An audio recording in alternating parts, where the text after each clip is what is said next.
కవిగారు శ్రీ మారేపల్లి రామచంద్ర శాస్త్రి గారి జీవితం మనుగడ 3వ భాగం 18/6/24. వారు అనేక సంఘాలు స్థాపించి సమాజ హితానికి ఎంతో తోడ్పడ్డారు. అలాంటి వాటిలో ఐందవ హిత సభ, ఐందవ అంటే ఇండియన్ అని అర్థం వేసుకో. ఇండియన్ మిషన్ అంటారు, రామకృష్ణ మిషన్ లాగా, చిన్మయ మిషన్ లాగా. ఉద్యోగాన్ని విరమించిన తరువాత కవిగారు 1913 ఐందవ హిత సభ అనే దాన్ని నెలకొల్పారు. ఇంగ్లీష్లో దీన్ని ఇండియన్ మిషన్ అని చెప్పుకున్నారు. సత్యం పలకాలి, ఎవరు ఏ పనులు చెయ్యకున్నా వారు ఆ పనులు సరిగా చెయ్యాలి. ఎవరు ఏ పనిలో ఉంటే వాళ్ళు ఆ పనిని సంతృప్తిగా, సక్రమంగా, సంపూర్ణంగా చేయాలి. మంచి గ్రంథాలు చదవాలి, మంచి వారి సహవాసం చేయాలి. ఎప్పుడూ సత్యాన్ని దాటకూడదు, ధర్మాన్ని దాటకూడదు. శరీరాన్ని కాపాడుకొనటంలో అజాగ్రత్తగా ఉండకూడదు. న్యాయంగా ధనం ఆర్జించి జాగ్రత్త పెట్టుకోవాలి. దేవకార్యాలలో, పితృకార్యాలలో అశ్రద్ధ చూపకూడదు. తల్లిని దైవంగా చూడాలి, తండ్రిని దైవంగా చూడాలి, అతిథిని దైవంగా చూడాలి. నిందించటానికి వీలు లేని పనులు చెయ్యాలి. సదాచారాలు అవలంబించాలి. పెద్దలను పూజించాలి. వారి బోధలు వినాలి.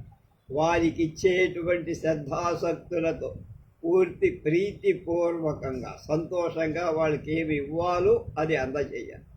అశ్రద్ధతో ఇవ్వకూడదు. శ్రద్ధాం దేహి అశ్రద్ధాన్న దేహి అని మనకు తైత్తిరీయంలో. కర్మలలో కానీ ఆచారాలలో కానీ సందేహం, అనుమానం వస్తే ఆయా పెద్దలు ఏ విధంగా నడుస్తారు అదే పద్ధతిలో నడవాలి. సమస్త ప్రాణులను మనతో సమానంగా చూడాలి. మన మేలుకై మనం ప్రయత్నిస్తున్నట్లే వాటి మేలు కోసం కూడా మనం ప్రయత్నించాలి. ఇలా లోకాన్ని సేవించడమే భగవంతుణ్ణి సేవించడం. అందువల్లనే శాశ్వత సుఖం, బ్రహ్మానందం కూడా కలుగుతుంది. ఇదే అన్ని జన్మలలో ఉత్తమమైన మనుష్య జన్మ యొక్క ప్రయోజనం. అంతేకాని స్వర్గం, మోక్షం మొదలైన ఆముష్మిక సుఖాలను కోరుతూ చేసే కర్మలన్నీ మన స్వార్థపూర్వకంగా చేసేవి అని చాలా గొప్ప కర్మ సిద్ధాంతాన్ని చెప్పారు.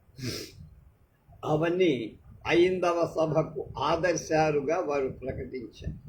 దీని పక్షంలో హిందూ మిషనరీగా విశాఖపట్నం చెరసాలలో, జైలుకు అప్పుడప్పుడు 1914 నుండి 1916 వరకు, అంటే 3 ఏళ్ళు పాటు, 14 నుంచి 17 వరకు కవిగారు ఖైదీలకు నీతి బోధ చేస్తూ ఉండి గవర్నమెంట్ వారు వీరి సేవకు మెచ్చుకున్నారు. అద్వైత మతంలో వీరు గాఢ అభిమానాన్ని చూపిస్తున్న ఇతర మతాల యందు అసహనం ఎక్కడా ఏనాడు చూపలా. మన మోడీలాగా ఆర్య సమాజ, బ్రహ్మ సమాజ, దివ్యజ్ఞాన సమాజ సభలకు వెళ్ళటం, కోరినప్పుడు దానికి అధ్యక్షత వహించటం కూడా చేసేవారు. తిన్నని నడత లేనిదే రైట్, పెర్ఫెక్షన్ అండ్ కాండక్ట్ అంటామే. అది లేకపోతే ఎవ్వడు మానవుడు కాలేడు అని ఆయన సిద్ధాంతం చెప్పారు. వీరి మనుగడలో, అంటే జీవన విధానంలో, జీవిత విధానంలో తిన్నని నడకే, right action and right conduct అనేది ఎక్కువ ప్రాముఖ్యత వహించింది. అలాగే ఈ విషయంలో కవిగారిని మనకి కన్ఫ్యూషియస్, చైనా దేశ వేదాంత, తో సరిపోల్చటానికి సాహసం చెయ్యదారు. పోల్చటం సాహసమేం కాదు, సరిపోతుందంటున్నారు రాసిన ఆయన. మనుష్య జన్మము దాని ప్రయోజనం అనే కరపత్రాన్ని ఆయన రాశారు. అలాగే ఇందాక చెప్పిన కన్ఫ్యూషియస్ అంటే చైనా దేశపు గొప్ప తత్వవేత్త కనుక ఈ ఐందవ హిత సభాపక్షంలో ప్రబోధం చేస్తూ ఉండేవారు. విశాఖపట్నంలో పొన్నూళ్లలో ఎక్కువ ఉపన్యాసాలు ఇచ్చారు. పొన్నూళ్ళు అంటే చుట్టుపక్కల గ్రామాలు మన. ఈ సభ పెట్టిన వెనక చదువుని గురించి, మతాన్ని గురించి, నీతిని గురించి, కవిగారు చేసిన పనులన్నీ దీన్ని తోడివే అయి ఉన్నాయి. అంతా ఏం చెప్పినా గుడ్ కాండక్ట్, అది ఆయన సిద్ధాంతం. 1906 నుండి ధర్మ ఆశ్రమం అని ఆయన కట్టుకున్నారు కదా. అందులో బికారి సంతర్పణలు చేయించటమే కాక తిండి లేనటువంటి వాళ్ళకి భోజనాలు పెట్టడం సంతర్పణలు చేయటమే కాక అక్కడ పై చోట్లను పైవారు చేయింప కోరినప్పుడు వీరు పెద్దరికం కూడా చేస్తున్నారు. ఇంకెవరైనా చేసి ఈయన్ని పిలిస్తే వెళ్ళి దానికి యాజమాన్యం వహించటం కూడా చేశారు. విద్యాలయాలు ఏమేమి స్థాపించారు కవిగారు రామచంద్ర శాస్త్రి గారు. మొదట భరతఖండం సమస్త విద్యలకు పుట్టినిల్లు అని తన తెలివి కలిమిని జగమంతకు తెలియచాటింది, మనందరికీ తెలుసు. కానీ నానాటికి ఆ దివ్య వెలుగు సన్నగిరిపోయి కిందగిరిగి అడుగంటినందుకు మనం సిగ్గుపడాల్సిన స్థితిలో ఉన్నాం. ఇప్పుడు ఏ దేశం వంక చూసినా చదువుకున్న వాళ్ళు ఎక్కువ, మన దేశంలో చదువు రాని వాళ్ళు ఎక్కువ. స్థితిగతులు ఎలా తలక్రిందులయ్యాయో చూశాం కదా. పూర్వం మన దేశంలో తక్షశిల, నలంద, అమరావతి, పుష్కలావతి మొదలైన విశ్వకళా పరిషత్తు సమస్త విద్యలు నేర్పు ముఖ్య స్థానాలే ఖ్యాతి పొందాయి. అందుకనే చంద్రబాబు అమరావతో అని మొత్తుకొని దాన్ని భ్రమరావతిని పూడ్చిపెట్టాడు మన సైకో మనోదాకా. అటువంటి ఒకటేనా ఇవాళ ఉన్నదని చెప్పుకోవటానికి వీలుందా అంటే లేదని మనం చెప్పుకోవాలి. అలాగే పేరుకు ఇప్పుడు విశ్వ కళా పరిషత్ అంటే యూనివర్సిటీలు, కళాశాలలు, హై స్కూల్, ఉన్నత పాఠశాలలు ఎన్నో నడుస్తాయి. వీటి వలన విద్యార్థులకు ఐహిక జ్ఞానం కాదు, ఆధ్యాత్మిక జ్ఞానం కాదు, సరిగా అబ్బుతోందా అని ఒకసారి మనం అంతా గుండె మీద చెయ్యి వేసుకొని ప్రశ్న వేసుకొని సమాధానం వెతుక్కోమన్నారు. చివరకు బ్రతుకు తెరువుకు కావాల్సిన తెలివైనా మనకు కలుగుతోందా? బతకటానికి కావాల్సి ఏది లేదన్నారు ఆయన తేల్చారు.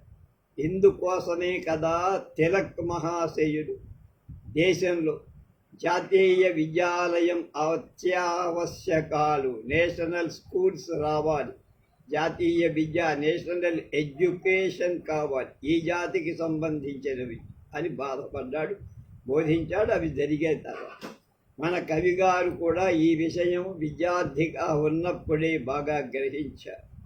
విశ్వవిద్యాలయంలో చదువుకున్న ప్రత్యేక కృషి చేసుకొని జ్ఞానాన్ని సంపాదించుకోవాలి. తర్వాత ఉపాధ్యాయులుగా పనిచేసినప్పుడు కూడా శాస్త్రి గారు ఇప్పటి విద్యా విధానం నచ్చకుండా ఈ బడులు బానిస బడులు, ఈ చదువులు చచ్చు చదువులు అని ఎగ్గొట్టవతల పారేశారు ఆయన. తేటపడి దీన్ని బట్టే ఒకసారి లాజరస్ గారితో వీరు తాము వజ్జ పని అంటే ఉపాధ్యాయుడు ప్రకృతి వజ్జ వికృతం చిన్నప్పటి నుంచి మనం నేర్చుకో కనుక ఆయన నేను మానేస్తున్నానండి, నేను చెప్పేది చేసేది ఒకటిగా కనపడలేదు లోకంలో, నేను పనికిరానేమో అనుకొని చెప్పి మారి. కానీ ఆయన తొందరపడద్దు అని కోరటం అప్పటికి ఆగారు. మతాన్ని గురించి బడులలో చెప్పటకు అవకాశం లేదు. ఎవరి మతాన్ని రెండో వాడి మీద రుద్దకూడదు. కిరస్థానులు అంటే క్రిస్టియన్ల బడులలో మతాన్ని గురించి చెబుతున్న అది స్వార్థపరత్వంతో కూడిందే, వాళ్ళ మతంలోకి మార్చుకోవటానికి. ఇప్పటి పద్ధతిని అనుసరించి కళాశాల విద్యను పూర్తి చేసి వచ్చిన విద్యార్థి ఏ వృత్తి అవలంబించటానికి శక్తి చాలటల్లా, ఎన్నుకోలేకపోతున్నాడు. దేనిలో నేను రాణించగలను అని తెలుసుకోలేకపో, బానిస కొలువే వాడికి గది. వాడికి ఎదురుగా కనబడేదేమిటి? Government job అంటమే. కనుకనే నేటి మేధావులు ఈ కళాశాలను బానిసల్ని తయారు చేసే, స్లేవరీని తయారు చేసే కర్మాగారాలన్నారు. మొన్ననే బెర్నార్డ్ షా అనేటువంటి పండితుడు, ఎవరు, ఇంగ్లాండ్ కవి, జపాన్ విద్యార్థుల కొసంగిన ఒక సందేశంలో ఇవాల్టి విశ్వవిద్యాలయాలన్నీ ధ్వంసం చేసి వాటి గోరీపై నాకు నిలవాలనిపిస్తోంది అని ఎంత బాధతో అన్నాడు ఆలోచించాలి. అంటే విశ్వవిద్యాలయాలు విద్యార్థుల కోరికలను, వాళ్ళ యొక్క జీవితాన్ని తీర్చిదిద్దటం లేదని బెర్నార్డ్ షా అంతటి వాడే, షేక్స్పియర్ తర్వాత అంత గొప్ప కవి, నాటకకారు, ఆయనే బాధపడ్డాడంటే మామూలు వాళ్ళ విషయం ఏం చెప్తారు. కనుక ఇలాంటి లోట్లను కొంతవరకైనా తీర్చటానికి దారి చూపాలని కవిగారు కొన్ని పాఠశాలలను స్థాపించారు. మొట్టమొదట 1801లో ధర్మాశ్రమంలో కూలి నాలి చేసుకొని బతికే వాళ్ళకి వీలుగా ఉండటానికి రాత్రి పాఠశాల పెట్టి చదువు చెప్పారు. ఈ బడి నుండే పిటి శ్రీనివాస్ అయ్యంగార్ కాలేజీలో చిత్తరపు తరగతి పెట్టినప్పుడు, అంటే పెయింటింగు, డ్రాయింగు మొదలైనవి చిత్రలేఖనం నేర్చేటువంటి ఒక సబ్జెక్టు ప్రవేశపెట్టినప్పుడు దాన్ని కొందరు పిల్లలకు పంపి తోడ్పడ్డారు. కళాభిలాషక సమాజ మందిరంలో 1908లో ఒక రాత్రి పాఠశాల, 1912లో నిమ్నజాతి పాఠశాల కూడా ఏర్పడింది. అట్టడుగు వర్గాల వాళ్ళకి చదువు గ్రంథం లేకపోవడం, వాళ్ళ కోసం ఒక పాఠశాల ఏర్పాటు చేసి విశాఖపట్న సహాయ వైద్యాధికారి వి సుందర్ రెడ్డి గారి హెచ్చరిక పైన నిమ్నజాతి ఉద్ధరణ సమాజం ఒకటి దాన్ని ఏర్పాటు చేసి తాను కార్యదర్శిగా ఉండి సేవ చేశారు మారేపల్లి రామచంద్ర శాస్త్రి గారు. ఈ సమాజం పేర విశాఖపట్టణంలోని ఇసుక కొండ మీద స్థాపింపబడిన పై పాఠశాలలో స్వర్ణపూడి రాజన్న గారిని ఉపాధ్యాయుడిగా నియమించి ఈయన కవిగారి దగ్గర శిక్షణ పొంది పిల్లలను అభివృద్ధిలోకి తేగల సమర్థులయ్యారు. ఇలా కొన్నేళ్లు సాగిన తరువాత ఈ పాఠశాల మున్సిపాలిటీ పెత్తనం కిందకి వెళ్ళింది. అంటే మున్సిపాలిటీలో అది కలిసిపోవాల్సి వచ్చింది. అయినా మొదటి మాదిరిగానే అవే ఆశయాలతో నడపబడుతుంది. ఒక రాత్రి పాఠశాల వలన జరిగే పనితో కవిగారికి తనివి తీరల కనుక అందుచే విరివిగా జాతీయ విద్యను వ్యాపింపచేయటానికి ఐందవ హిత సభ పేరుతో 1904లో 14లో పగటి పాఠశాల కూడా పెట్టారు, మామూలు రెగ్యులర్ స్కూల్. తర్వాత చండిక వారి పాఠశాల, చట్టాల వారి పాఠశాల తమ పెత్తనంలోకి వచ్చేటట్లుగా వాటిని కూడా తీసుకున్నారు. ఆ తర్వాత అల్లిపురంలో 1918లో సీతా బాలికా పాఠశాల, రాత్రి పాఠశాల నెలకొల్పారు. నిమ్నజాతి రాత్రి పాఠశాల, వాళ్ళ కోసం రాత్రి పాఠశాల కూడా నెలకొల్పారు ఏర్పాటు. ఈ బడులలోని పిల్లలకు ప్రవర్తన ముఖ్యంగా ఆయన భావించి తీర్చిదిద్దారు. కుల విద్యకు ఉపయోగించే విజ్ఞానాన్ని కలిగించారు. ప్రార్థన, ధ్యానం బడిలోనే అలవాటుగా, అంతకుముందు వాళ్ళకు ఉండదు కదా పాపం, అవన్నీ స్కూల్లోనే నేర్పారు. అప్పటికి ఆయన తృప్తి చెందల శాస్త్రి గారు. పెద్ద చదువు చదువుకునే వాళ్ళకు 1918 ధర్మాశ్రమంలోనే ఆంధ్ర కళాశాల, ఆంధ్ర కాలేజీ పెట్టారు. నేను అంటే ఇప్పుడు ఇది రాసిన జయంతి సుబ్బారావు గారు, జయంతి రామయ్య గారి కొడుకు. నేను నా నేస్తం శ్రీ చిలుకూరి పూర్ణయ్య గారు మొదట రాత్రి పాఠశాలలో చదువుకొని తర్వాత ఈ కాలేజీలో చదువుకోవడానికి వెళ్ళి చదువుకున్నామని చెప్తున్నారు. కొందరు బిఏ విద్యార్థులు కూడా అప్పుడప్పుడు వచ్చి చదువుకునేవారు. 5వ తరగతి పరీక్షలో పాస్ అయిన పిల్లవాళ్ళు కొందరు దీనిలో చదువుకుంటూ ఉన్నారు. ఇందులోని తమ చేతి కింద బడులలోని ఉపాధ్యాయులను కవిగారు తర్ఫీదు చేస్తున్నారు, ట్రైనింగ్ ఇచ్చారు. ఇది సదా తెరచియే ఉండేది, మోతాంతో లేదు. చదువరులను అదను పదనులు కనిపించి కవిగారే చదువు చెప్పేవారు. ఇది కాక బ్రహ్మశ్రీ ప్రక్రియ అప్పన్న శాస్త్రి గారు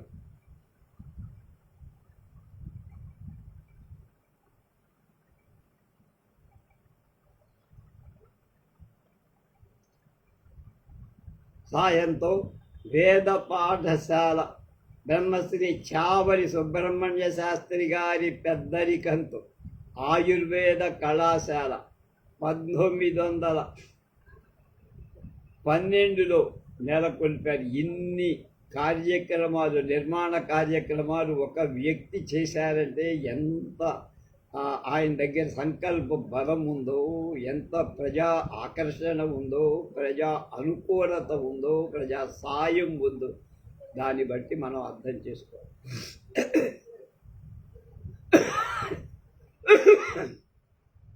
శ్రీ ముద్దా సోమప్ప శాస్త్రి గారి పెత్తనం అంటే ఆధ్వర్యం అని, పెత్తనం అని రాస్తున్నారు ఆ భాషది.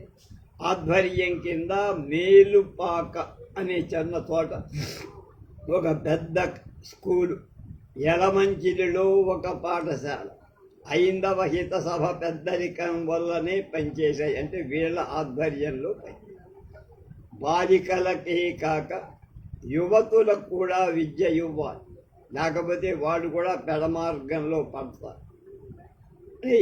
విశాఖపట్నంలో జానికయ్యమ్మ పాఠశాలలు ఏర్పాటు చేశారు కనుక జానికయ్యమ్మ పాఠశాలలో యువతులకు కూడా చక్కని విద్య నేర్పించడానికి ఒక పాఠశాల పెట్టి, విశాఖపట్నంలో క్వీన్ మేరీ హై స్కూల్ పెట్టినప్పుడు దానివల్ల ఎంతో మేలు కలుగుతుందని ఆశించి ఇంటింటికి వెళ్ళి బాలికలను బలికి పంపమని విక్రమదేవ వర్మ గారు వీరును హెచ్చరించారు.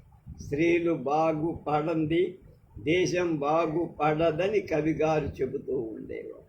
విశాఖపట్టణ భారతీయ సమాజం వారికి కోరిన సహాయం అంతా చేస్తూ ఉండేది. 5వ స్త్రీ విద్యా సంఘం స్థాపించిన సంఘం వారి కోరిక సాయం చేస్తుండేవారు.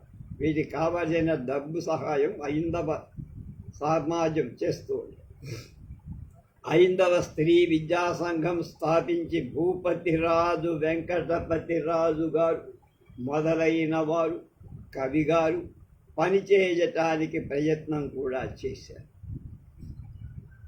విద్యార్థులకు తెలుగునాటి ఆట, గుడ్డాట అంటే మన కర్రాబిళ్ళ, ఉప్పన పట్టి ఉప్పు ఆటట, చాకిబాన ఆట, గిరి దొంగ మొదలైన ఆటలలో ఆసక్తి కలిగి, అంటే దేశీయమైన ఆటలు ఇవన్నీ కూడా, అంటే గ్రామసీమలలో ఆడుకునే ఆటలు.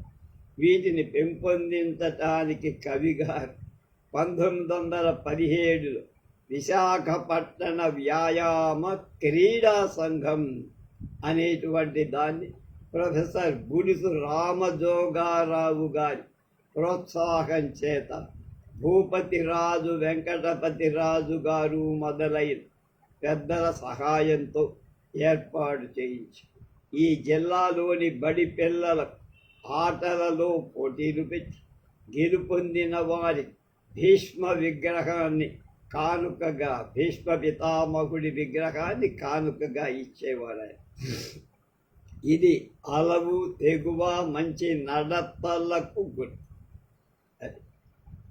కనుక అందుకని భీష్ముడు అందరికీ ఆదర్శంగా ఉండాలని శౌర్య ధైర్య పరాక్రమ త్యాగాలు వీటన్నిటికీ ఆయనే మన కేర్ ఆఫ్ అడ్రస్. అందువల్ల భీష్మ విగ్రహాన్ని ఆయన అందరికీ బహుమతిగా ఇచ్చేవారు.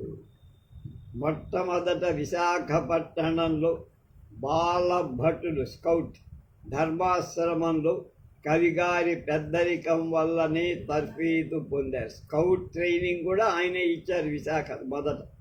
పై విద్యాలయాలు పనంత ఐందవ హిత సభాపక్షంలోనే కవిగారు చేస్తూ వచ్చారు. అది ఐందవ హిత సభ చేసిన గొప్ప బృహత్ కార్యాలని.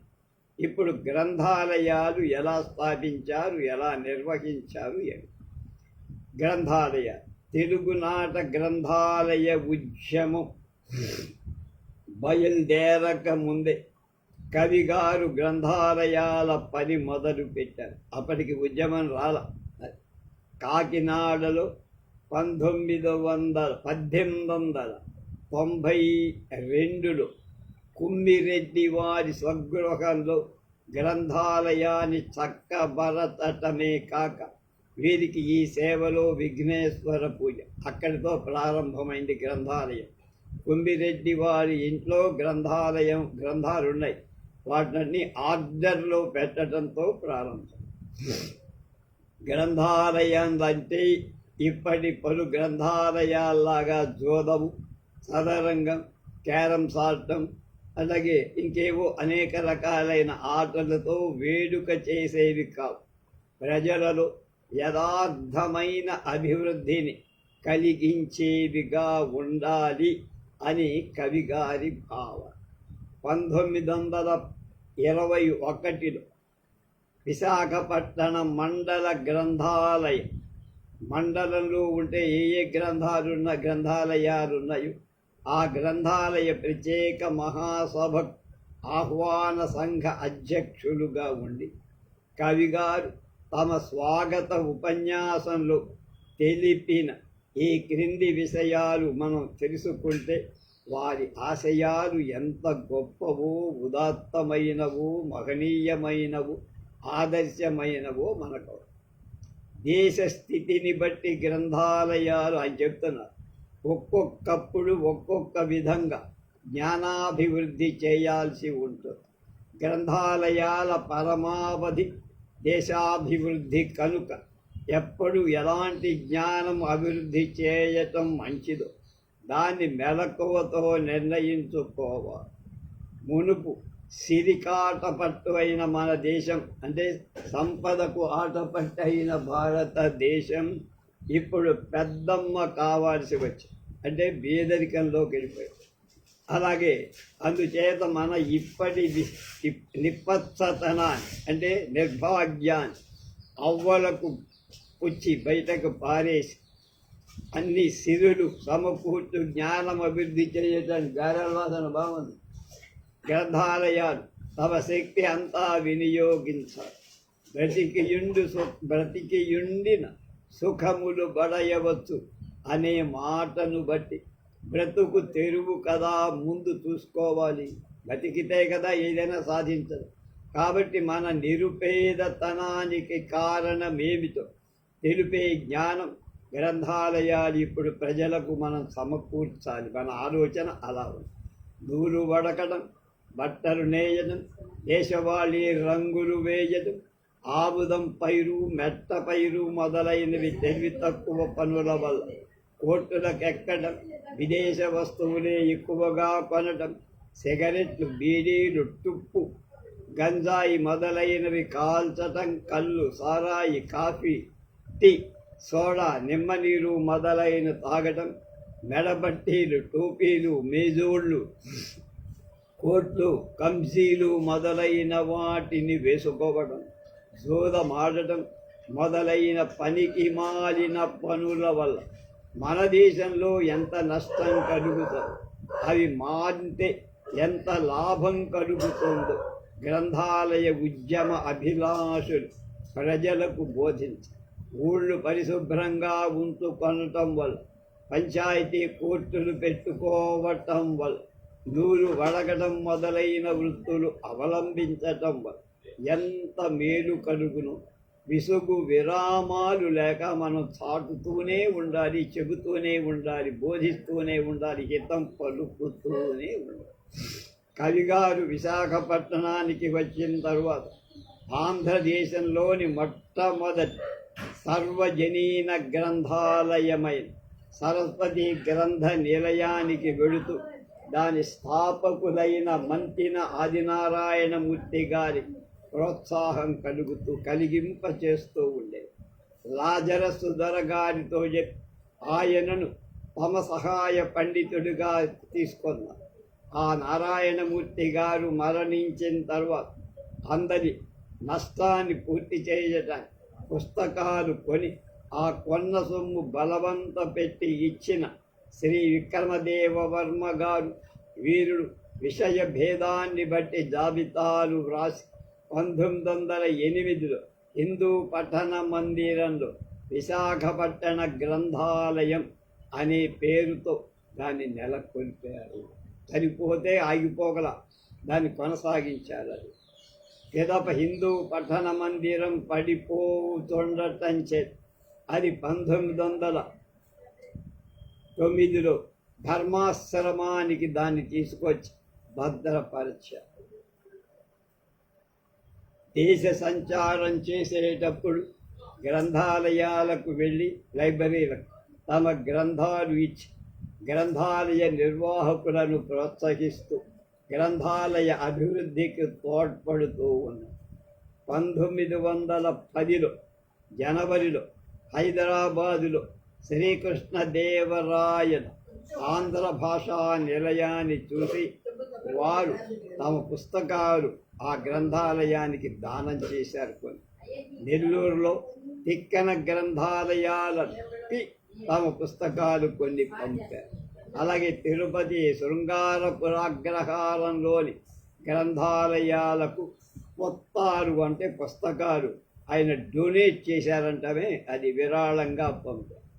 1916లో నెల్లూరు, కొట్లపాడు, ఇందుకూరుపేటలోని గ్రంథాలయాలు దర్శించి తమ అభిప్రాయాలు రాసి నెల్లూరులో జరిగిన గ్రంథాలయ మహాసభకు వెళ్ళి వీరు పాల్గొన్నారు. వీరిని ఆంధ్రదేశ గ్రంథభాండాగార సంఘ కార్యనిర్వాహక సభ్యులలో ఒకరిగా ఎన్నుకున్నారు. అంటే లైబ్రరీ కౌన్సిల్ ఉంటుంది, దానికి ఆయన ఒక మెంబర్గా తీసుకున్నారు. ఆ సంవత్సరంలోనే తెనాలిలో జరిగిన ఆ కార్యనిర్వాహక సభకు వెళ్ళగా వీరినే దాన్ని అధ్యక్షులుగా ఎన్నుకున్నారంటే ఎంత గౌరవం చూపించారో తెలుసు.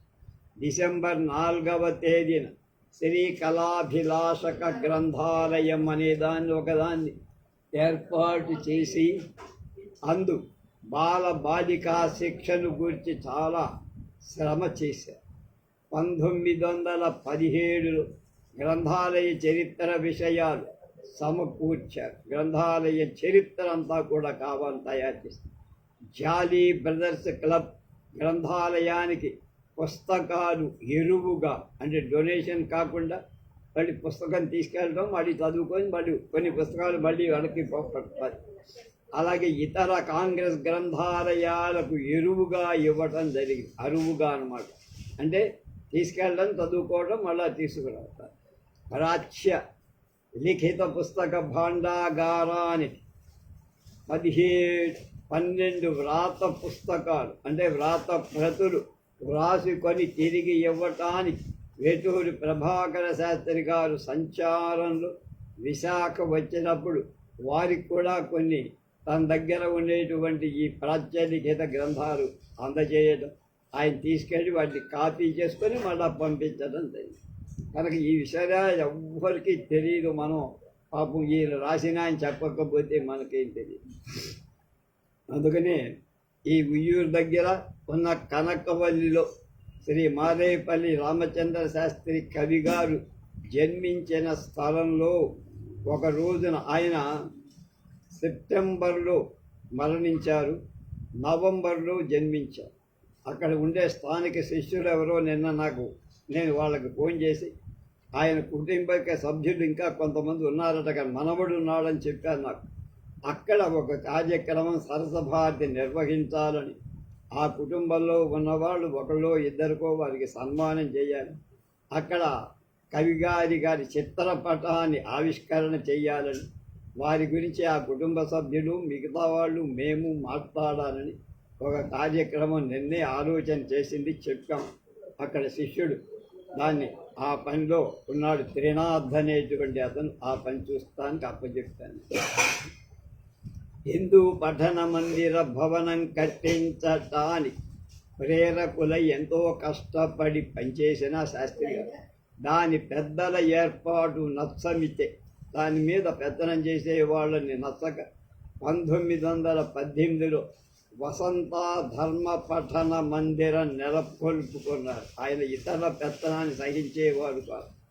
అని కాక సరస్వతి నిలయం అనేటువంటి దాన్ని ఆనంద గజపతి గ్రంథాలయాన్ని అనే పేరుతో నడపటం మొదలు. దీనికి సొంత ఇల్లు సంపాదించి విశాఖపట్నం మండల గ్రంథాలయంగా చేయటానికి కృషి చేసి గ్రంథాలయం ఇప్పటికీ ధర్మాశ్రమంలో ఉండి పనిచేస్తూనే ఉంది.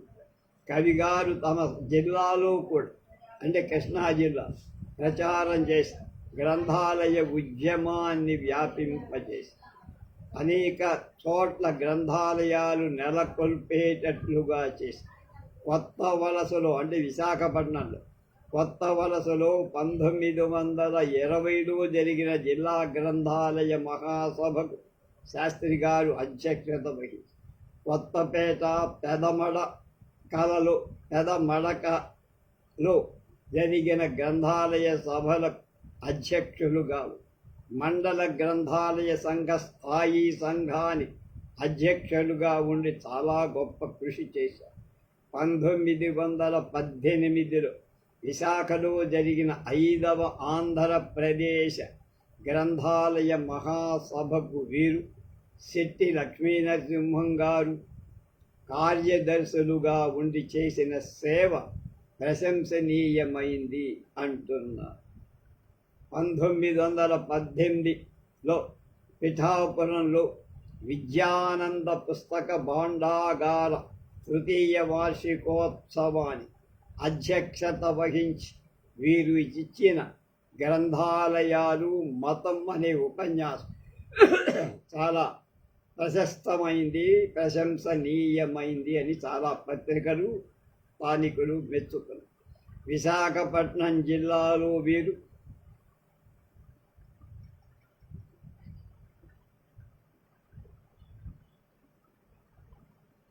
ముద్దా సోమప్ప శాస్త్రి గారితో కూడా కలిసి పనిచేసిన సేవ గణుతింపతగి. కవిగారు సాలూరు తాలూకా శివరామపురం వెళ్ళి అక్కడ శ్రీరామ గ్రంథాలయం వారు సన్మానించగాయని పద్యరత్నాలు రాసి కానుకగా ఇచ్చి, నేటి ఆంధ్రదేశ గ్రంథాలయ సంఘంలో వీరు ఒక సహాయ కార్యదర్శిగా కూడా ఉండేవారు. కవిగారి గ్రంథాలయ సేవను గుర్తించే మొన్న 1935లో విశాఖపట్నంలో జరిగిన కళింగ దేశ గ్రంథాలయ సభలో వీరి చిత్రాన్ని, అంటే ఫోటోను, ప్రతి గ్రంథాలయాన్ని వీరి షష్ఠిపూర్తి ఉత్సవం నాడు నెలకొల్పాలని తీర్మానించారు. వారి చిత్రాన్ని ఆ రోజున ఆవిష్కరించి ప్రతి సంవత్సరం వీరి షష్ఠిపూర్తి ఉత్సవం నాడు అన్ని గ్రంథాలయాల్లో వారి బొమ్మ, వారి చిత్రపటం ఉండేట్టుగా చెయ్యాలని తీర్మానం కూడా చేశారు. ఎంత అభిమానం లేకపోతే అలా చేస్తారు. కవిగారు ఇప్పుడు విశాఖపట్నం జిల్లా గ్రంథాలయ చరిత్ర వ్రాయటానికి ప్రయత్నిస్తున్నారు. రాశారో లేదో మనకి. తర్వాత వారి సేవలో గ్రంథాలయ పార్శ్వం ఒకటి, ఇంకొక పార్శ్వం దంత కళాశాల, డెంటల్ కాలేజ్, నేతశాల, అంటే నేతను నేర్పేటువంటి ఒక శిక్షణా సంస్థ. చేతి పనులు పునరుద్ధరించి మొదటి మన ఆర్థిక సౌష్ఠవాన్ని సంపాదించాలని పాటుపడే వారిలో కవిగారొకరు. 1910లో ధర్మాశ్రమంలో దంత కళాశాలను స్థాపించారు. చిన్న పిల్లలకు పని నేర్పించారు. నిపుణులైన పనివాండ్రకు పెట్టుబడి పెట్టి బాగా సరుకులు తయారు చేయించారు. బొంబాయి, కలకత్తా మొదలైన పెద్ద నగరాలకు ఈ వీటితో చేత్తో చేసినటువంటి ఈ వస్తువులను ఎగుమతి చేయించారు. దంతపు పనితనానికి పేరెన్నికగన్న విశాఖపట్నం సరుకులను పూర్తి చెప్పేదే ఉంది. అక్కడ ఈ దంతపు పనివాండ్రలో నాటుకొని ఉండిన చెడు అలవాట్లు మాన్పించటానికి, మంచి దారిలో తిప్పటానికి కవిగారు ఎంతో కృషి చేశారు. చెడు అలవాట్లుగా ఉంటే ఇచ్చిన డబ్బు, సంపాదించిన డబ్బంతా కూడా తాగుడుకు పెట్టేసి కుటుంబాన్ని పోషించలేక దరిద్రంలో మగు కనుక ఆ అలవాటు నుంచి తప్పించారు. అయినా లాభం లేకపోయి పనివాళ్ళు సరైన వాళ్ళు కానప్పుడు ఏ పనులైనా సరిగా సాగటం కష్టం. ఆ కారణంలో కళాశాల చిరస్థాయిగా నిలవలేకపోయింది. ఆ పనివాళ్ళు సుమారు 3000కు పైగా కవిగారికి బొక్క వేశారు, అంటే నష్టం కలిగింది. అయినా కవిగారి వారిని ఏవగించుకోక వారిచే మళ్ళా పనిచేయించి చాలా వరకు నష్టం కూడా తీసుకున్నారు. తమకు నష్టం కలిగించిన వారికి కోరినప్పుడు వీలైతే సహాయం కూడా చేసే పెద్ద మనసు శాస్త్రిగా. ధర్మాశ్రమంలో కొన్ని మగ్గాలు పెట్టించి మంచి నేత బట్ట తయారు చేయించేవారు. ఆనాడు అవే స్వదేశీ బట్టలు. గాంధీ గారికి ఇంకా అప్పటికి బుర్రలోకి రాల ఈ ఆలోచన. 1907లో విశాఖలో స్థాపించిన జాతీయ వస్తుశాల వీరు మేనేజింగ్ డైరెక్టరుగా ఉండి అనేక సంవత్సరాలు పనిచేశారు. ఆ ఏడే విశాఖపట్టణంలో జరిగిన దక్షిణ దేశ పారిశ్రామిక ప్రదర్శనానికి వీరొక కార్యదర్శిగా ఉండి ఉత్సాహంతో పనిచేశారు. ఒడంబడిక వలన ఈ అంకితం జగ్గారావు గారి అబ్జర్వేటరీ ప్రెస్ తమ చేతి కిందకి తెచ్చుకొని సుమారు 2 ఏళ్ళు అందులో అచ్చు పనులు చేయించారు శాస్త్రి గారు. నాటక సమాజానికి కావలసిన దుస్తులు కుట్టించి చెంకీ పనికి, గాజు పూసల పనికి ప్రోత్సాహం కలిగించారు. వడుకే నూలుతో దత్తాలు నేయించి డేరాలు కుట్టించారు. రామలీలా మహోత్సవం వల్ల విమానపు పని వారికి, బుట్ట బొమ్మల పనికి వాళ్ళకి ప్రోత్సాహం కలిగి 1931లో విశాఖపట్టణ స్వదేశ వస్తు ప్రదర్శన ప్రారంభ సభకు అధ్యక్షత వహించారు శాస్త్రి గారు. మంచి గొప్ప ఉపన్యాసం చేశారు కూడా. రేపు శాస్త్రి గారి సంఘ సంస్కరణ ఉద్యమాన్ని గురించి తెలుసుకుందాం.